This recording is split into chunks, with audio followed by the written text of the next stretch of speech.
bukan vitamin C, misalnya vitamin D.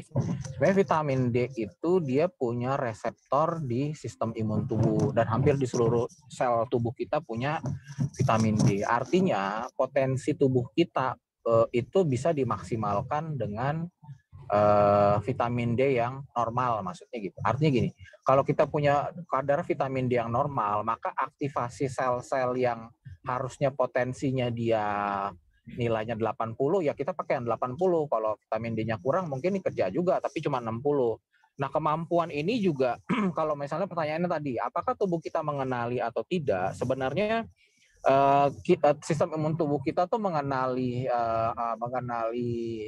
antigen ya bahasanya, atau zat asing yang masuk ke dalam tubuh kita, itu kita sebut dengan antigen. Nah, cara mengenalinya gimana? Salah satu mekanismenya adalah dengan menilai berat molekul partikel tersebut. Apakah berat molekul tersebut ini asing, berat molekulnya cukup dinyatakan sebagai suatu benda yang asing atau tidak. Itu tubuh kita sebenarnya mengenali. Cuma pertanyaannya, saat mengenali itu apakah dia sudah sistem pertahanan pertama ada ya, kayak cuma prajurit-prajurit biasa. Itu namanya innate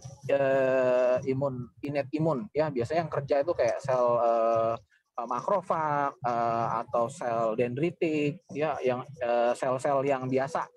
Nah, itu kita harus potensi di prajurit lini pertamanya dia kerja dulu. Cuman masalahnya ada yang berhasil selesai di situ, nggak sampai manggilin komandannya, CLT.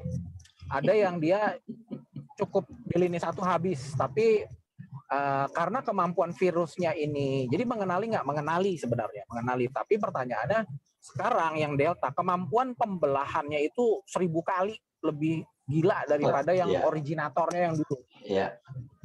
Jadi belahnya jauh lebih cepat, 1000 kali, masalahnya 2 kali masih mending dah. 1000 kali. Ya, artinya lebih susah nih dari yang sebelumnya. Jadi enaknya sih udah punya divaksin, udah punya tentara-tentara di dalam.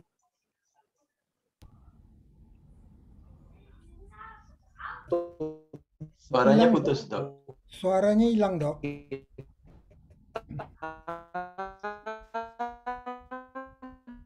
Netnya nih nggak benar, Dokter Egan. Sistem imun tubuhnya bisa langsung menghabisi, belum tentu. Karena kalau dia kemampuan belahnya gila banget, ya kita nggak bisa juga, mesti panggil komandan juga.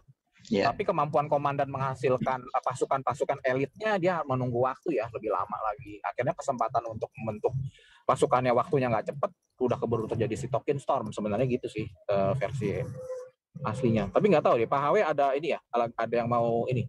Sorry, saya Enggak. Saya bilang itu suaranya Pak Dr. Egan putus-putus, terobot. Oh, ya. Mungkin gimana dong? Suara hilang? Stabil. Ya sekarang. Oh udah. Jadi gimana, Fry? Jawabannya cukup jelas. Cukup membingungkan, Om. Ini saya mau tanya lagi ya. Saya mau tanya lagi, Dok. Nggak boleh bingung. Ini harusnya clear. Jadi apakah tubuh mengenali tubuh kita mengenali. Cuma pertanyaannya kemampuan pembelah. Jadi gini, mengenali, pertanyaannya gini, apakah nanti akan jadi penyakit berat atau tidak? Itu masih panjang ceritanya. Ada yang ceritanya misalnya gini, jumlah virus yang datang mungkin cuma dikit, mungkin kasarnya ya, bodoh-bodohnya yang datang cuma 5 lah, yang 5. Nggak ada pasukan elit nih, kita belum pernah saling kenalan sama sekali. Cuma vitamin D kita misalnya kemampuan pasukannya bisa dioptimalisasi, lebih tinggi kemampuannya daripada sistem imun tubuh. Tapi kemampuannya benar-benar kualitasnya bagus, jangan cuma masalah bukan kualitasnya nggak bagus ya. Kalau misalnya kita aktifkan yang mengaktifkan pasukan-pasukan yang kemampuan kualitasnya jelek, maka akan cytokine storm. Saya setuju. Berarti ya kita mengaktifkan pasukan-pasukan yang nggak punya potensi menghabiskan, tetapi cuma membantai tubuh sendiri, makanya cytokine storm. Tapi kalau misalnya kualitasnya bagus, jumlah virusnya juga nggak banyak, kemampuan pembelahannya bisa ditekan, saya kira nggak usah tungguin vaksin, udah nggak ada gejala orangnya, bisa sampai asimptomatik gitu. Cuma kalau misalnya dia yang datang virus slotnya juga langsung banyak ya, misalnya katakanlah 1 juta, ya pasukannya nggak nyampe 1 juta sih, mungkin cuma 1.000 gitu ya. Ada yang kena sama dia, ada yang nggak kena. Belum lagi kemampuan pembelahannya lebih gila lagi, 1.000 kali lipat lebih kuat. Maka sistem imun tubuh kita pasti akan kewalahan untuk ngabisin itu. Iya. Gitu. Oke, Dok. Dok, saya mau tanya lagi, Dok. Boleh kan? Boleh. Boleh. 10 lagi juga nggak apa-apa. Bukannya efektivitas vaksin tuh turun terus ya, Dok? Setiap minggu atau bulannya. Dia turun terus. Ya, Gitu.